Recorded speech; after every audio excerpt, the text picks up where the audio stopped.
Assalamualaikum. Waalaikumsalam warahmatullahi wabarakatuh. Selamat pagi semuanya. Bismillahirrahmanirrahim. Assalamualaikum warahmatullahi wabarakatuh. Waalaikumsalam warahmatullahi wabarakatuh. Kenalkan, nama kakak Nur Aini Atika, biasa dipanggil Atika.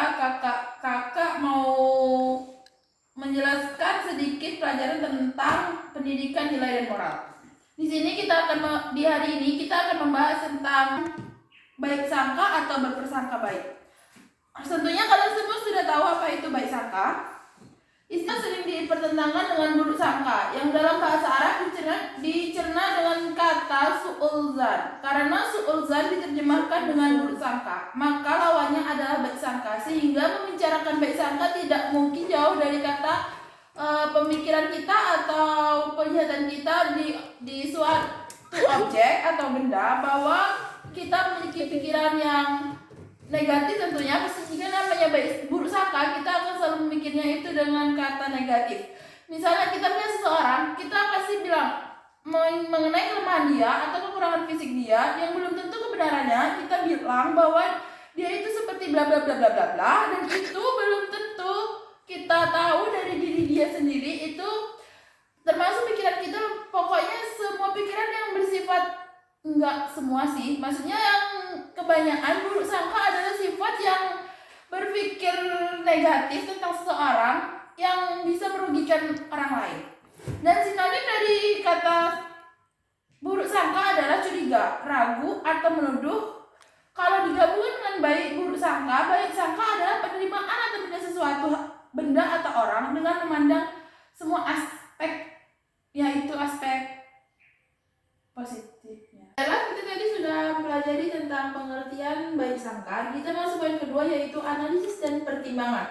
Di sini kakak punya cerita. Di sini ada seseorang murid yang sekolah di SMP. Dia itu biasanya itu mendapatkan peringkat kayak 5 besar, pokoknya masuk 5 besar. Tapi di sini itu dia di semester sekitar sebenarnya dia kayak kelas 2 sih, kelas 2 SMP. Dia itu mengingat bahwa dulu waktu kecil ibunya itu pernah dipukul oleh seseorang, dan ketika dia belajar kelas 2 SMP, dia melihat salah satu orang guru ipanya dia itu adalah dari bentuknya, dari raut wajahnya, dari fisiknya, pokoknya itu tuh mirip dengan ibu yang memukul ibu dia tersebut. Jadi di situ dia sudah mulai malas belajar karena dia mempunyai rasa dendam, rasa seperti tidak suka yang jelas. Jadi dia malas belajar. Jika ibu tersebut yang masuk, dia malas-malesan, dia bikin keributan, dia pokoknya suka main-main dan sebagainya. Dan mulai dari situ dia semester itu juga dia mendapatkan peringkat di bawah. Dia dari 32 siswa dia mendapat peringkat 28. Dan itu sungguh jauh banget penurunannya dari dia semester yang lalu dia mendapat 5 besar. Di situ dapat disimpulkan bahwa kita itu selalu dia berburuk sangka kepada guru tersebut karena hanya bentuk fisiknya yang sama dengan orang yang sudah memukul ibunya. Padahal belum tentu hatinya ibu itu sama dengan orang yang memukul ibunya waktu dia masih kecil. Jadi kita tidak boleh menyimpulkan itu dengan sisi negatifnya saja. Kita harus cari sisi positifnya. Mungkin hanya bentuk fisik yang sama, tapi hati dan perlakuan ibu itu tidak sama dengan orang yang dibencinya. Jadi dari situ kita simpulkan bahwa kita tidak boleh menilai orang dari masa lalu kita yang kelam, yang membuat kita benci oleh orang-orang yang tidak seharusnya kita benci. Ya, baiklah. Kita lanjutkan dengan poin yang ketiga, yaitu mewaspadai penyebab prasangka. Persoalan prasangka sudah banyak dijelaskan dalam agama, yaitu kita diminta tidak boleh berprasangka buruk kepada semua orang, melarang kita berburuk sangka dan bergunjing atau menyebarkan fitnah. Karena prasangka buruk itu adalah dosa. Buruk sangka adalah penyakit hati yang harus diberantas. Bukan penyakit ini sama dengan penyakit menular yang dapat menyebab kepada orang-orang di sekitarnya. Ini juga dapat berpindah dari suatu objek kepada objek lain. Di sini ada faktor-faktor penting yang mempengaruhi buruk sangka, yaitu adalah pengalaman pada masa lalu. Seperti yang ceritakan tadi ya, pengalaman pada masa lalu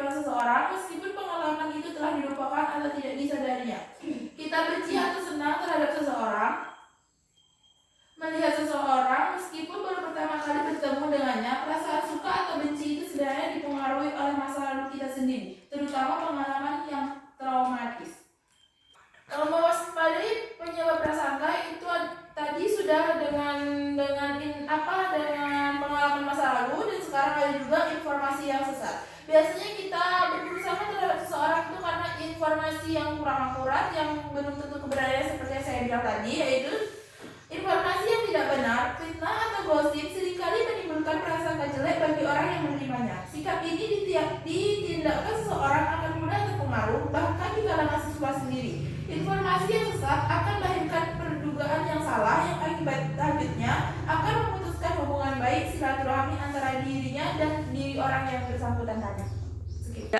Dan yang paling terakhir itu ada kondisi stres. Dalam diri setiap orang ada keinginan untuk membuat yang terbaik pada dirinya, seperti ingin kaya, ingin memiliki sesuatu yang enak, ingin punya rumah yang bagus, ingin punya mobil mengkilat, dan seterusnya. Seperti juga dengan mahasiswa ingin jadi juara, ingin punya uang jajan yang banyak, ingin punya tas baru, sepatu dan pakaian yang bagus, bahkan ingin memiliki HP yang canggih atau kendaraan yang mentereng. Bila seseorang terhambat dalam memenuhi keinginannya, sebenarnya ia berada dalam kondisi tertekan atau stres. Semakin tinggi keinginannya untuk memperoleh sesuatu, itu semakin berat kondisi stres yang dialami. Apalagi bila bertolak belakang dengan kondisi orang lain. Misalnya, dia gagal, orang lain berhasil. Dia sulit, mudah bagi orang lain. Dia rugi, orang lain beruntung. Dia lama, sebentar bagi orang lain. Kondisi yang bertolak belakang ini akan mendorong seseorang melakukan mekanisme pertahanan diri yang mengarah kepada buruk was-was, bahkan justru menuduh kelemahan itu dari pihak lain sehingga tindakannya menjadi tidak objektif atau tidak rasional lagi. Misalnya, seseorang sesal dimarahi guru, menganggap karena ada yang melaporkan, kalau dalam perlombaan karena mengawasi tidak fair, atau gagal dalam belajar menuduh orang tua yang kurang perhatian. Baiklah, di poin yang terakhir yaitu mengurangi prasangka buruk dalam diri sendiri. Prasangka buruk sangat mempengaruhi hubungan seseorang dengan orang lain. Seorang akan mudah terbawa dalam kondisi emosi yang tidak stabil, tidak rasional, atau tidak realistis bila mengundang prasangka buruk. Untuk menciptakan kedamaian dan keharmonisan hubungan dengan orang lain, termasuk untuk menghindari perpecahan dalam kelompok, kelas, sekolah, atau lingkungan rumah dan masyarakat, setiap orang perlu mengembangkan baik sangka dan menjauhkan diri dari buruk sangka. Untuk mengembangkan sikap baik sangka ini, ketiga faktor yang menjadi penyebab buruk sangka di atas perlu diwaspadai, artinya pengaruh ketiga hal tersebut perlu diwaspadai. Cara untuk mewaspadai ketiga sumber tersebut adalah sebagai berikut.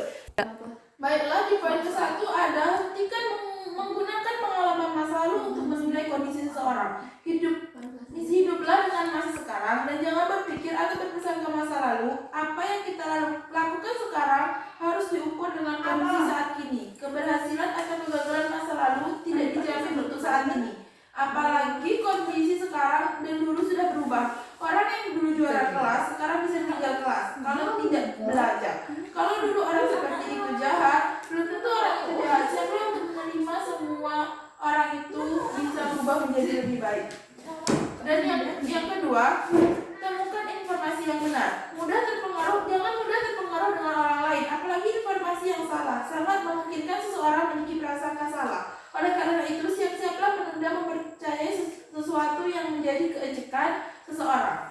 Dan yang ketiga ada sesuai keinginan dan kemampuan. Agar tidak berada dalam kondisi stres, maka sesuaikan keinginan dengan kemampuan. Jangan kita memaksakan kehendak, memaksakan diri kita seperti orang lain kalau kita memang tidak bisa. Jadi kita harus hidup sesuai dengan kemampuan kita, kehidupan kita sesungguhnya. Dan yang terpenting itulah jadilah diri sendiri. Sekian. Baiklah, dari sekian yang kakak jelaskan, ada yang belum jelas atau belum paham atau ada yang ingin dipertanyakan, silahkan. Kak, Iya, silakan. saya izin bertanya. Gimana caranya ngadepin orang yang berprasangka buruk dengan kita? Baiklah, kakak akan jawab pertanyaan dari adik yang ini ya. Bagaimana cara menghadapi orang yang berburuk sangka terhadap kita? Cara menghadapinya itu kita abaikan saja, kita perbanyak diam, tidak perlu menunjukkan reaksi apapun ke dia.